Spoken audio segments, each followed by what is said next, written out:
तो आज हम जिस मांगा की बात करने वाले हैं वो बहुत ज़्यादा डार्क स्टोरी लाइन के साथ साथ बहुत ज़्यादा डिस्टर्बिंग भी है। बिकॉज में जो खून खराबा दिखाया गया है वो इतनी डिटेल और बारीकी से दिखाया गया है कि तुम उल्टी कर दोगे। आई डोंट थिंक सो कि मैंने ऐसा और किसी मांगा में देखा है।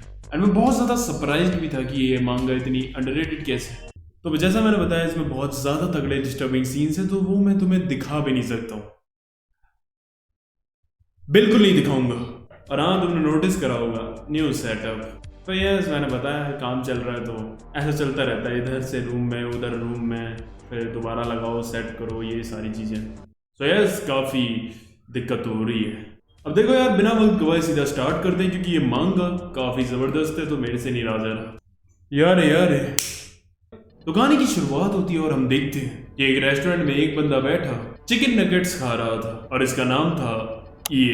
एंड सामने इसका दोस्त भी बैठा हुआ था जिसका नाम था काजू। अब वो वहां से बाहर निकलते हैं तो मार्च का महीना अभी इधर चल रहा था, लेकिन गर्मी बिल्कुल जून जैसी हो रही थी और इसका रीजन बताया भी गया था ग्लोबल वार्मिंग को। अब ये और काजू दोनों बस में बैठकर जा रहे थे और जो ये था उसने मास्क लगा कर रख रखा था। और तभी हम देखते हैं कि काजू एकदम से बेहोश हो जाता है। देन फिर वो इधर उधर देखता है तो बस में सब के सब बेहोश हो गए थे।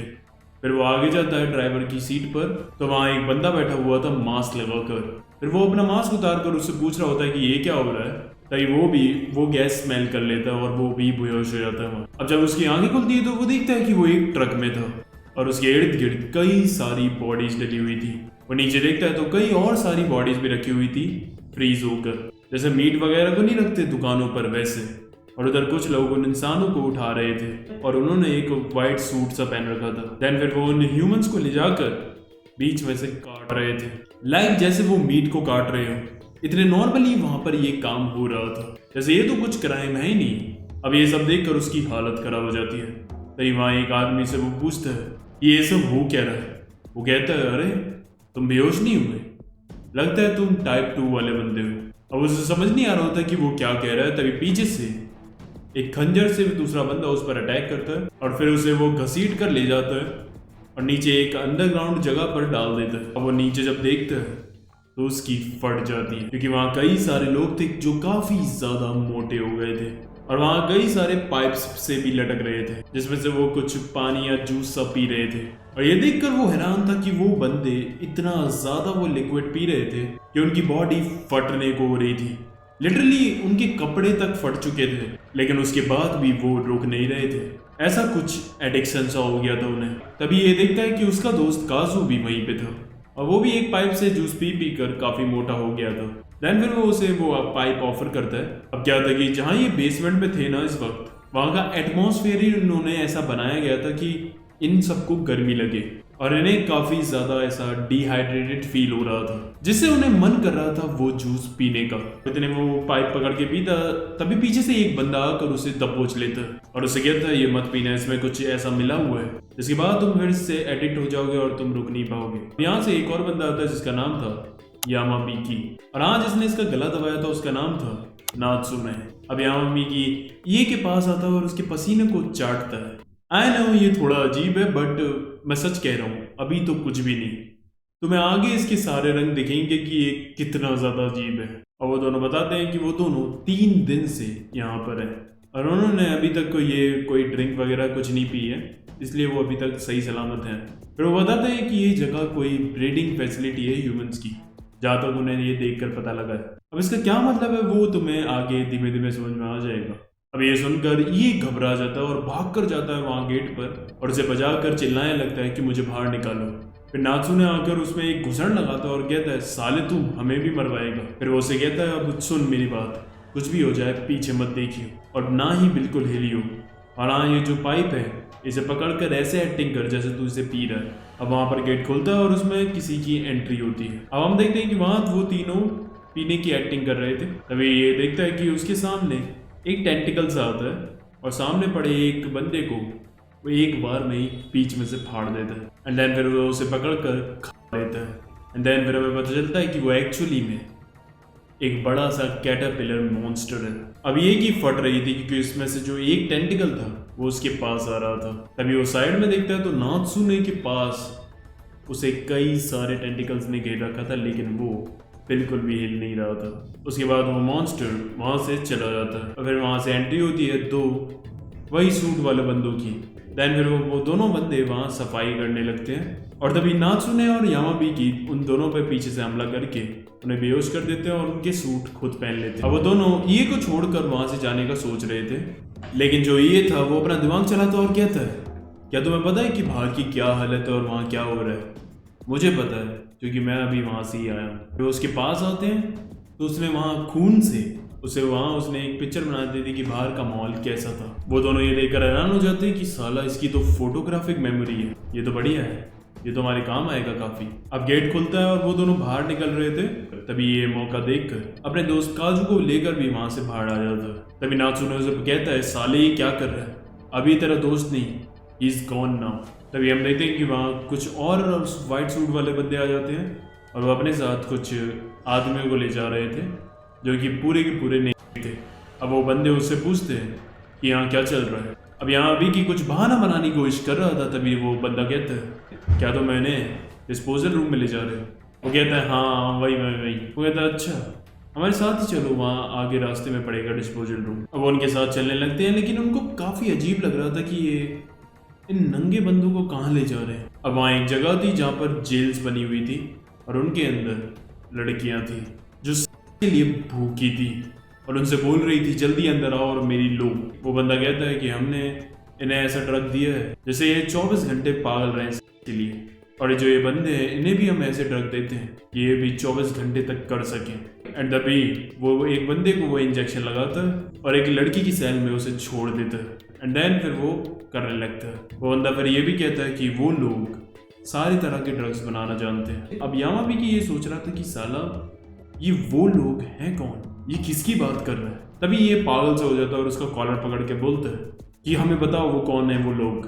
देन फिर वो उसे मार कर पीछे कर देता है और तभी पीछे से यामाबीकी उसकी गर्दन पर इंजेक्शन रख देता है। एंड देन फिर उसे इंजेक्ट करके उसे एक सेल में डाल देता है और उसके साथ जो दूसरा बंदा था उसे भी उसके अंदर डाल देता है। अब जिस बंदे को उसने इंजेक्ट किया था वो अब पागल हो जाता है के लिए। एंड देन फिर वो उसके बाद उस बंदे की ही लेने लगता है। आई मीन इस लेवल का ड्रग है वो। अब सोच रहा था, अब जो यामाबीकी थे ना वो इन दोनों को पिलते हुए बाहर आराम से बैठकर देख रहा था और कह रहा था कि यार इसका साइज क्या होगा, 6 या 7, और ये बॉडी में लेने के बाद कैसा लगता हो। सो यार अब तुम समझ गए होगी कि ही इज बाइसेक्सुअल। अब ये कहता है, अबे बहन वाली बातें मत कर, यहाँ से कैसे निकलना है वो सोच। तभी उस सेल के दरवाजे खोलकर नात्सुने अंदर आता है और उस बंदे से बचाता है और फिर वो उससे कहता है कि तुम ठीक हो ना, अच्छा मुझे ये बताओ कि वो जो लड़की है उन्हें क्या अब हम बचा सकते हैं? वो कहता है अब उन्हें कोई नहीं बचा सकता, ये ड्रग देने के बाद वो हमें 10-12 बच्चे देंगी एंड देन उसके बाद वो मर जाएंगी। अब उन्हें ठीक नहीं किया जा सकता, चाहे कुछ भी कर लो। अब ये सुनकर उसे गुस्सा आ जाती है और वो उसे वहीं पटक देता है उससे मरवाने के लिए और सेल बंद कर देता है। अब तभी हम देखते हैं कि वहाँ एक बंदी आती है जिसके हाथ में उसका एक मरा हुआ बच्चा था और उसे इतना टाइम हो गया था मरे कि उसकी पूरी बॉडी पर मक्खियाँ वगैरह हो गई थी और बहुत ही बुरी तरह बदबू भी आ रही थी। और वो उन सबसे कह रही थी कि ये देखो ये तुम्हारा बच्चा है, मैंने देखो इसका कितने अच्छे से ख्याल रखा है। तो वहाँ बीच में नात्सुने आता है और कहता है थैंक यू डियर और उसे किस कर लेता है और ये रिएक्शन देखकर उस बंदी की आंखों से खुशी के आंसू निकल आते हैं। देन उसके बाद नात्सुने उसे गले लगाकर उसकी कमर तोड़कर उसे मार देता है ताकि इस हेल से जाकर उसे ऊपर शांति मिले। देन फिर वो उसकी शांति के लिए प्रेयर भी करता है। अब ये देखकर हैरान था कि ये साला क्या बंदा है। तभी ये और यामाबीकी बात कर रहे थे कि यहाँ से कैसे निकले। तभी नात्सुने कहता है मैं यहाँ से कहीं नहीं जाने वाला, मुझे यहाँ बहुत कुछ काम करना है। तभी वहाँ पर काजू आता है भागते हुए और कहता है अरे देखो देखो देखो इस वाले रूम में मुझे कितनी कूल चीज़ें दिखी। और वहाँ पर उस रूम में जाकर देखते हैं तो वहाँ अजीब सी एलियन टेक्नोलॉजी लगी हुई थी और वो बड़े बड़े एक्स से लग रहे थे जिन पर हर भाषा में कुछ लिख कर आ रहा था, जापानीज, इंग्लिश, यहाँ तक कि हिंदी में भी लिखा हुआ था क्या हाल चाल, नमस्ते। तभी वो सेंस करते हैं कि वहाँ कोई आ रहा था, इसलिए फिर वो वहाँ जाकर सामने एक अलमीरा में छुप जाते हैं और वहाँ से सब कुछ बाहर का देख रहे थे। तभी वहाँ कुछ वाइट सूट में बंदे आते हैं और फिर कंप्यूटर में कुछ वो एनालाइज वगैरह करने लगते हैं। देन फिर उसके बाद वो जो जाइंट से अंडे थे वो उन्हें साफ करने लगते हैं। तभी उसमें वो देखते हैं तो एक क्रैक आ जाता है एंड तभी वहाँ से एक बंदा भाग कर जाता है जल्दी और उस रूम के दरवाजे का क्लोज बटन दबाए थे। और वो चिल्लाते हैं ये अंडे तो हैच कर रहे हैं, और वो सब के सब वहां से भागने लगते हैं। लेकिन वहां 2 बंदे छूट जाते हैं और वो चिल्ला रहे थे कि गेट खोल दो, लेकिन वो गेट नहीं खोलते। एंड तभी एकदम से एक बंदे की जो पूरी बॉडी की जो खाल थी वो निकल जाती है। पीछे हम देखते हैं तो उस अंडे से एक बड़ा सा क्रीचर निकला था। एंड देन फिर वो उस इंसान को फाड़ कर खा जाता है। दूसरा बंदा कहता है प्लीज मुझे यहाँ से जाने दो। देन फिर वो जो मॉन्स्टर था वो उसी की आवाज को मिमिक करके बोलता है प्लीज मुझे जाने दो यहाँ से, और ऐसा बोलकर वो उसे मूव कर रहा था। एंड देन फिर वो उसे भी फाड़ कर खा जाता है। फिर हम देखते हैं कि पीछे अलमीरा से ये देखकर उन सब की फट जाती है। तभी यामामिकी के पेट में भूख के मारे गुड़गुड़ होती है, और तभी वो मॉन्स्टर वो साउंड सेंस कर लेता है। एंड अब वो आकर उस अलमीरा के गेट को तोड़ देता है। लेकिन अंदर वो देखता है तो वहां कोई नहीं था। तभी हम देखते हैं कि अंधेरा हो रखा था हर जगह, और तभी ये को होश आता है। वो देखता है तो सामने यामामिकी और नात्सुने उल्टे बेहोश लटके हुए थे। एंड तभी वो सामने देखता है तो वहां एक अजीब सा क्रीचर था, जिसे देखकर उसकी फट जाती है और वो भागने को होता है। लेकिन तभी वो भी उल्टा लटक जाता है रस्सी से। एंड देन उसके बाद वो जो मॉन्स्टर था वो अपना मास्क उतारता है, तो हम देखते हैं कि वो तो एक इंसान ही था। वो कहता है सब के सब इस भेष में चकमा खाई जाते हैं। अब यहाँ से सीन शिफ्ट होता है, और फिर हम देखते हैं कि वो जो बंदा था उसका नाम था ओगुरो। और एक्चुअली में उसने उन्हें कैसे बचाया था कि जो वो अलमीरा थी उसके पीछे जो दीवार थी ना, उसने उसे रस्सी से फ्लिक कर दिया था, जैसे कि वो उधर के पैसेज से निकल कर पीछे को आ गए। अब वो वहां बैठकर कुछ मीट वगैरह पका रहा था। एंड देन फिर वो उन्हें ऑफर भी करता है। वो उससे पूछते हैं कि तुमने हमें क्यों बचाया। वो कहता है क्योंकि मेरी गर्लफ्रेंड ने ऐसा कहा था। वो कहता है अच्छा तो तुम यहाँ पर अकेले नहीं हो। फिर वो उन्हें अपनी गर्लफ्रेंड दिखाता है जो कि एक्चुअली में एक ड्राइंग थी। वो कहता है कि ये है यूको-सान, हाँ बोलो इसे। अब उन्हें पता लग गया था कि ये साला थोड़ा क्रैक हो गया है। फिर वो उससे पूछते हैं तुम यहाँ कब से हो। वो कहता है अब तो मुझे याद ही नहीं मैं कब से हूँ यहाँ पर। हम सामने देखते हैं तो उसने वॉल पर कई सारे मार्क बना रखे थे, तो इसे देखकर अंदाजा लग गया होगा कि वो कई सालों से यहाँ पर फंसा हुआ है। वो कहता है लेकिन हाँ मुझे ये तो याद है कि मैं यहाँ कैसे आया था। अब हमें उसका फ्लैशबैक दिखाया जाता है कि काफी सालों पहले वो यहाँ इस बिल्डिंग में आया था। एक्चुअली में ओगुरु जो था वो एक इन्वेस्टिगेटर जर्नलिस्ट है, तो यहाँ वो एक तरह से भेष बदल कर आया था कि असल में यहाँ एक्चुअली में होता क्या है, ताकि वो न्यूज़ में जाकर इनके बारे में बता सके। वैसे इन लोगों ने बाहर की दुनिया को ये बता रखा था कि ये एक न्यूक्लियर वेस्ट फैसिलिटी है। अब एज अ लेबर की जॉब के लिए वो उधर चला जाता है बाकी कैंडिडेट्स के साथ। अब वहाँ उनके सिलेक्शन से पहले पार्टी वगैरह भी होती है। अब उधर वहाँ एक बंदा रो भी रहा था कि काश ये जगह दूसरे जॉब से अच्छी हो जहाँ वो लोगों को ओवर टाइम काम कराते हैं पूरी तरह। तभी वहाँ उधर का जो सेलेक्टर था वो कहता है टेंशन मत लो, हम ऐसा कभी नहीं कराते, हम तो अपने एम्प्लॉयज का काफ़ी ज़्यादा ध्यान रखते हैं और हाँ हम उन्हें अच्छा पे भी करते हैं। अब ये सुनकर वो काफ़ी खुश हो जाता है। अब इधर से सीधा सीन शिफ्ट होता है और हमें दिखाई जाती है फ्रीज की हुई बॉडी जैसे ऊपर दिखाई गई थी। अब वो लोग काफी शॉक हो जाते हैं ये देखकर कि उन्हें ये काम करना पड़ रहा है कि बॉडीज को उठाकर इधर उधर शिफ्ट करो। अब उन्हें ये ठीक सा नहीं लग रहा था और वो थोड़ा हेजिटेट भी हो रहे थे। तभी जो उनका लीडर था वो कहता है क्या हुआ अगर ये ह्यूमन बॉडीज है तो ये एक्चुअली में गवर्नमेंट के अंडर आता है और ये टोटली लीगल काम है, करना है करो ये काम, वरना जो हमने 1 साल की तुम्हें सैलरी दी थी वो वापस कर दो। और इसीलिए अब उन्हें जबरदस्ती उनके साथ ये काम करना पड़ता है। अब जो ओगुरो था वो भी बहुत ज्यादा हैरान था कि बहनचोद यहाँ हो क्या रहा है। अब कुछ दिन वहाँ ओगुरो जब काम करता है तो जो उनका लीडर था उसे उसका काम काफी अच्छा लगता है। वो उससे कहता है तुम काफी अच्छे हो इस काम में, चलो तुम मेरे साथ एक लेवल ऊपर का काम करो। एंड देन फिर उसे वो वहां ले जाता है जहां पर वो ह्यूमंस को मोटा करते हैं और मॉन्स्टर से मारी हुई बॉडी उन्हें वहां से उठानी होती है। अब जब ये सब होते हुए ओगुरो देखता है तो उसकी लिटरली गांड फट जाती है और वो तुरंत वहां से भाग जाता है। देन उसके बाद ओगुरो बचने के लिए वहां उनकी वेंट में घुस जाता है और तब से ही वो यहाँ पर है। फिर यामामिकी उससे पूछता है कि ये जगह कितनी बड़ी है। ओगुरो कहता है तुम सोच भी नहीं सकते इतनी बड़ी है ये जगह। फिर वो बताता है कि जब वो इनकी वेंट में ट्रैवल कर रहा था बचने के लिए तब मैंने कई सारे खतरनाक दृश्य देखे यहाँ पर जो भी होते हैं, but the biggest surprise for me was the throne room. वो एक रूम था काफी बड़ा और काफी रॉयल रूम था वो। फिर उसमें कुछ आदमी आते हैं सूट वगैरह पहनकर जो कि सारे के सारे सीक्रेट सर्विस के लोग थे और उनके बीच में हमारे देश जापान का प्राइम मिनिस्टर और यही नहीं चीफ कैबिनेट मिनिस्टर और फाइनेंस मिनिस्टर भी वहाँ थे। अब मुझे ये भी लग रहा था कि साला गवर्नमेंट के इतने बड़े बड़े लोग यहाँ क्या कर रहे हैं? ओगरू कहता है कि मुझे पहले ऐसा लग रहा था कि हम लोग इन मॉन्स्टर्स को रेज कर रहे हैं अपने बेनिफिट के लिए, लेकिन ऐसा नहीं था। जब वहाँ सामने थ्रोन पर वो मॉन्स्टर का लीडर आया और उसके सामने जब वहाँ प्राइम मिनिस्टर झुका, तब मुझे समझ में आया कि एक्चुअली में ये मॉन्स्टर हमें रेस कर रहे हैं अपने बेनिफिट्स के लिए। अब ये सुनकर वो सबके सब शॉक हो जाते कि पीएम उसके सामने झुक रहा है। फिर हमें दिखाया जाता है कि जो पीएम था वो उस मॉन्स्टर से कहता है, मास्टर मुझे बहुत खेद है ये बताते हुए कि हमारे पास आपके लिए एक रिक्वेस्ट है। हम जितना हो सकते हैं उतना आपके लिए फूड प्रोवाइड कर रहे हैं ताकि आप भूखे न रहें, पर एक चीज़ हम आपको याद दिलाना चाहते हैं कि ग्लोबल वार्मिंग हमारे अर्थ पर काफ़ी बढ़ रही है, इसलिए हम रिक्वेस्ट करते हैं कि आप इस प्रॉब्लम का कोई हल निकालिए जल्द से जल्द। अब ये सुनने के बाद वो मॉन्स्टर घूम जाता है और अपनी गाड़ी से कुछ अंडों का ढेर लगा देता है, जिसके बाद एक बंदे को वहाँ लाया जाता है व्हील चेयर पर जो कि बंधा हुआ था।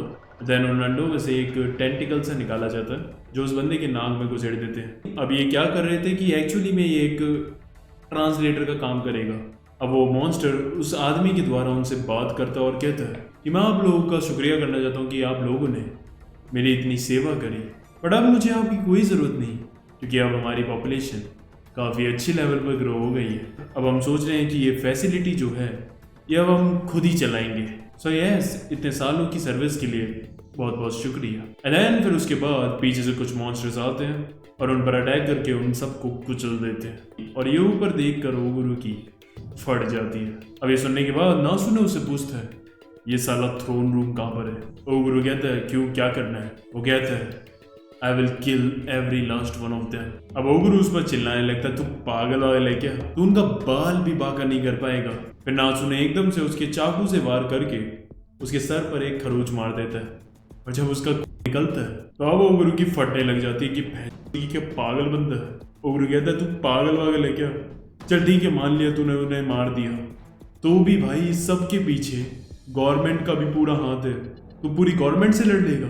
नासुने फिर उसके अखरोटों पर लात मारता है और कहता है मैंने पूछा था थ्रोन रूम कहाँ पर है, बाकी की बड़बड़ मुझे मत बता। कहीं पीछे से काजू आकर नासुने को पकड़ता है ताकि वो लड़े ना, बट वो इस वक्त ऊपर वेंट वाली जगह पर खड़े थे तो वो काफी कमजोर थी और काजू भी काफी अच्छा खासा भारी था, तो वो लकड़ी टूट जाती है और वो नीचे जाकर गिर जाता है। अब नीचे जाता है नासुने और काजू को रस्सी से ऊपर ले जाता है। अब वो भी जब ऊपर चढ़ रहा था तभी वहां एक मॉन्स्टर उसकी आंखों के सामने बिल्कुल आ जाता है। अब तुम सोचो इस सिचुएशन में क्या करेगा? ऊपर जाएगा जल्दी से चढ़कर रस्सी से, यही है ना लॉजिकल थिंग। बट पता है ये क्या करता है? रस्सी छोड़ता है और नीचे खड़ा हो जाता है और चाकू निकाल लेता है उस मॉन्स्टर से 1-on-1 करने के लिए। इसका दिमाग इस वक्त तो ठिकाने पर नहीं है। अब ऊपर भी सबकी फट रही थी कि बहन कर क्या रहा है।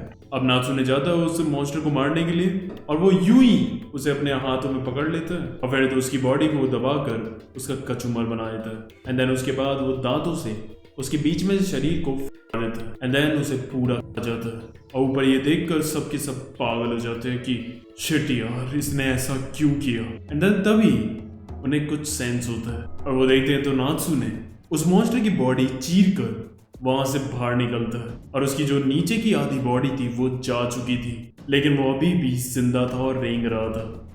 एंड ऊपर दे वर शॉक्ड कि how the hell he is alive. अब उसने उस मॉन्स्टर को मार दिया था और अब वो उसके खून में ही रेंग रहा था। अब यहीं से नासुने का फ्लैशबैक आता है। अब हम देखते हैं उसकी माँ को जो उसे एनकरेज कर रही थी उठने के लिए जब वो रोड पर गिर गया था।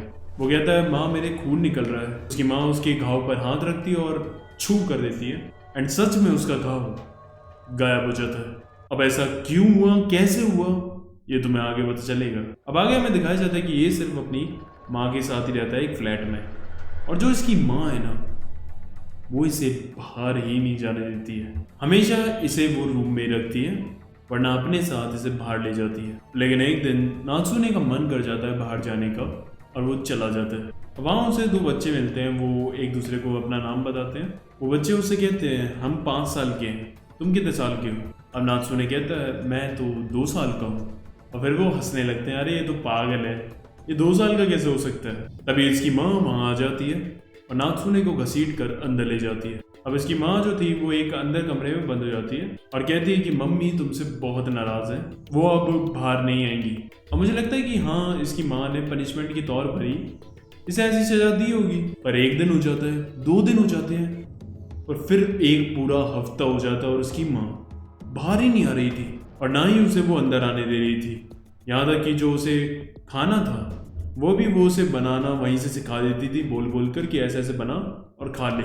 और ऐसे ही करते करते कई महीने भी बीत जाते हैं। अब हम देखते हैं जो नासुने था उसकी हालत भी काफ़ी ख़राब हो गई थी।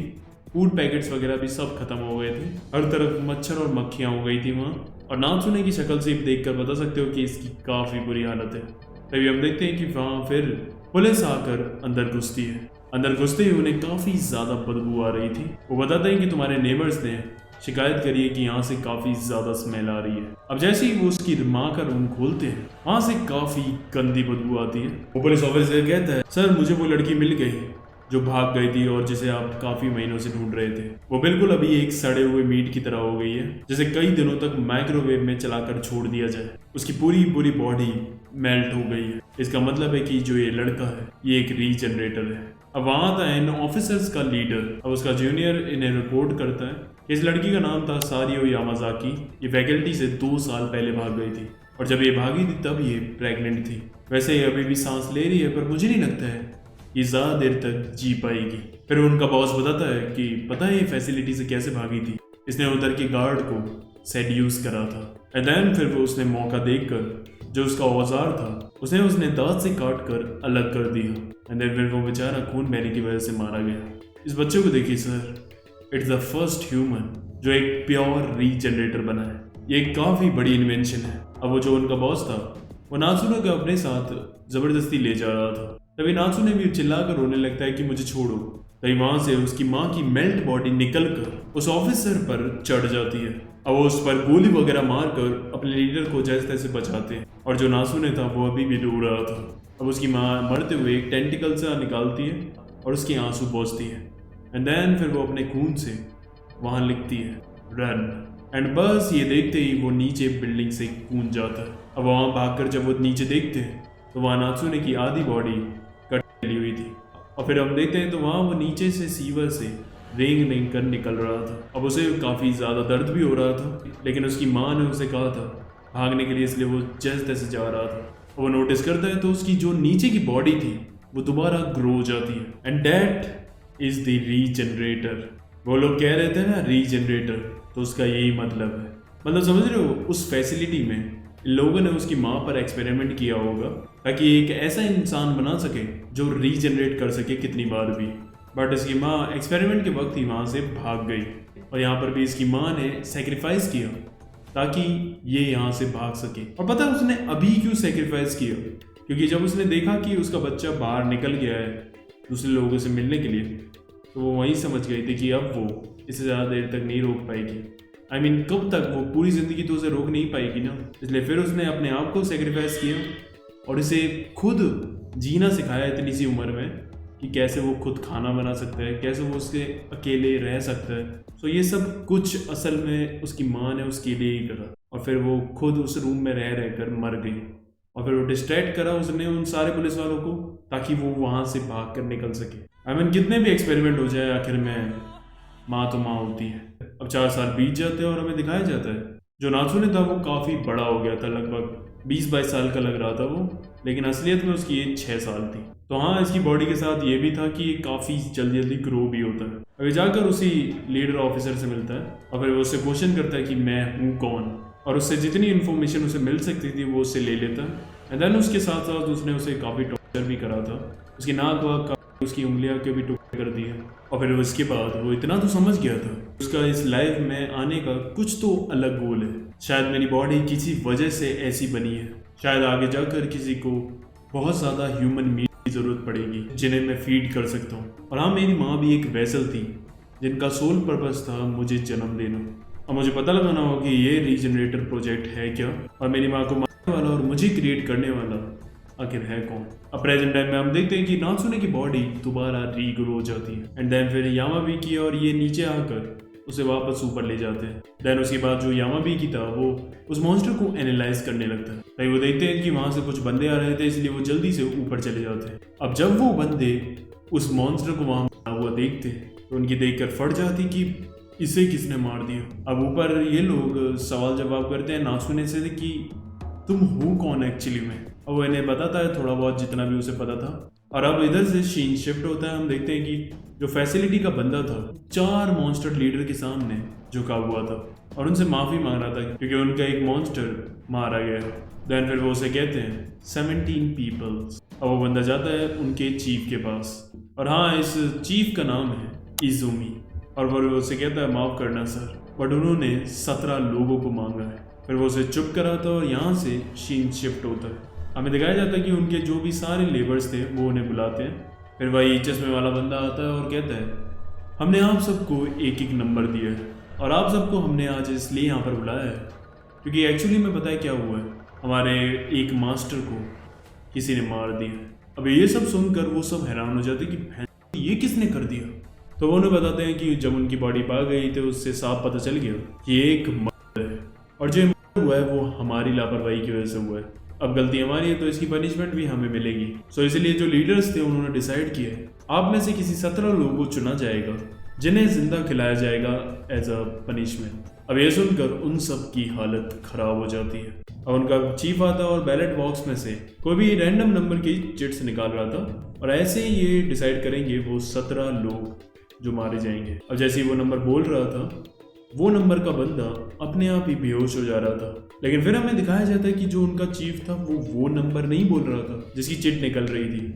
असल में उन्होंने डिसाइड पहले ही कर लिया था कि उन्हें 17 जने किन को भेजना है और इसलिए उन्होंने उन 17 लोगों को ही कोई उनके खाने में दवाई वगैरह मिलाकर दे दी जिससे वो बेहोश हो रहे थे। अब वो 17 लोग डिसाइड हो जाते हैं और जो बाकी के लोग अभी बच गए थे उनके सांस में सांस आ जाती है और वो खुशी से पागल हो रहे थे। यस, एक दिन हमने सर्वाइव कर लिया यहाँ पर। तो यस, तुम समझ रहे हो कि यहाँ लेबर्स की ज़िंदगी भी कितनी टफ है। मतलब उन्हें भी पता है कि वो कभी भी मर सकते हैं। उसके बाद उनका चीफ उन 17 को ड्रिंक्स देता है ये कहकर कि मे बी इससे तुम्हारा दर्द थोड़ा कम हो जाए। उसके बाद उन्हें वो एक रूम में ले जाते हैं और वहाँ एक मॉन्स्टर आता है जो उन्हें चीर कर फाड़ देता है। और जो ये फुटेज थी ये सारे लेबर्स और उनके चीफ कैमरा पर देख पा रहे थे। अब उसका चीफ अपने असिस्टेंट से बात कर रहा था और फिर उसे दिखाता है कैमरा में कि ये वो लोग थे जिन्होंने उसे एक मॉन्स्टर को मारा था। और हाँ, जो ये लड़का है वो एक रीजनरेटर है। अब ये देखकर उसकी असिस्टेंट की फट जाती कि ये तो उसी लड़की का बेटा लग रहा है मुझे जो 6 साल पहले यहाँ से भाग गई थी। उसका चीफ कहता है सही कहा, इसे हमें पकड़ना होगा। ये हमें मिल गया तो हमें उन मॉन्स्टर्स की भूख बढ़ने के लिए और लोगों को सेक्रीफाइस करने की कोई ज़रूरत नहीं। और हाँ, इसे पकड़ने के लिए मैंने तैयारी भी शुरू कर दी है। फिर उसकी फैसिलिटी का एक और बंदा आता है जो कि एक साइंटिस्ट था और उसके साथ उसके कुछ एक्सपेरिमेंट्स भी थे।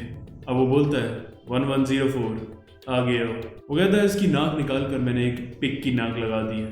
अब इसकी स्मेल करने की क्षमता बहुत बढ़ गई है।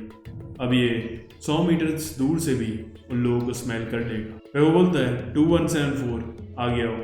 इसकी आंखों को निकाल कर मैंने 4 लोगों की रेटिना को मिक्स करके इसकी आंखें बनाई हैं। अब ये काफ़ी दूर तक एकदम साफ देख सकता है। तो आप फिक्र मत करिए, ये एक्सपेरिमेंट्स मैंने ऐसे ही बनाए।